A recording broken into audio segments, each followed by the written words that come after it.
I proudly rise today in a bipartisan effort to release the Epstein files, finally, after 5 administrations have covered it up. Earlier today, I attended the press conference where the survivors, they're not victims, the survivors of Jeffrey Epstein's sexual abuse and sex trafficking told their stories. And they told stories about how it started back in 1991, 1996, and they continued on through the decades. And they told stories about how they told someone and tried to get help. They told the FBI, and they weren't listened to. And they told law enforcement, and no one did anything. And these women don't just number a few. These women number around 1,000 women. And they are victims of something that's unthinkable. And this should have never, ever happened. This was the biggest fight I think I've seen in Washington, D.C. This is my 5th year here.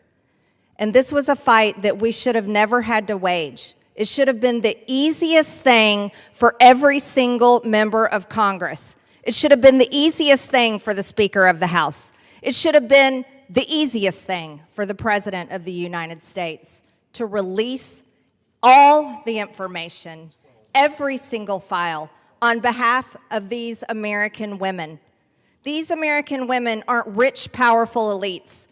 They do not have someone paying for their airline tickets or paying for their trips or paying for their expenses every time they try to do something to get this information out. These are your average Americans.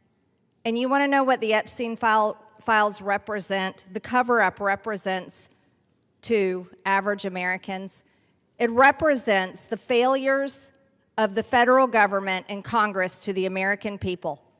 And that is what people rose up about in 2024. They wanted and demanded transparency from their government and for Americans finally to be put first.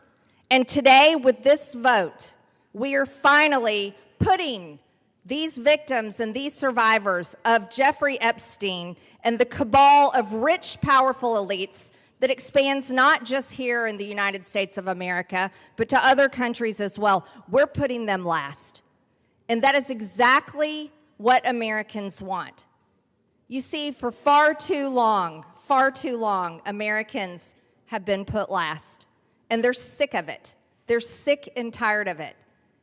And this is why they don't trust Congress. This is why they don't trust the government.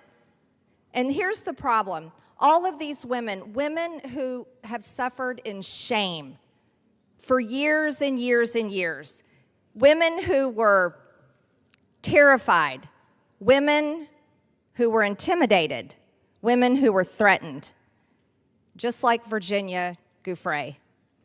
And now she's dead. And these women should have never faced that, for this information to come out.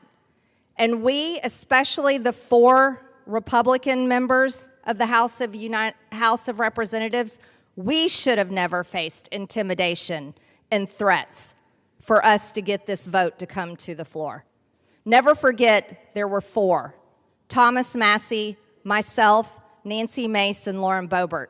We had to sign a discharge petition, and we had to fight through intimidation, and we had to endure it for months to push that discharge petition finally to 218 to get this vote to come out. This is what the American people are sick of, and rightfully so. Now, where does this go from here? The question will remain, will the Department of Justice release all the information?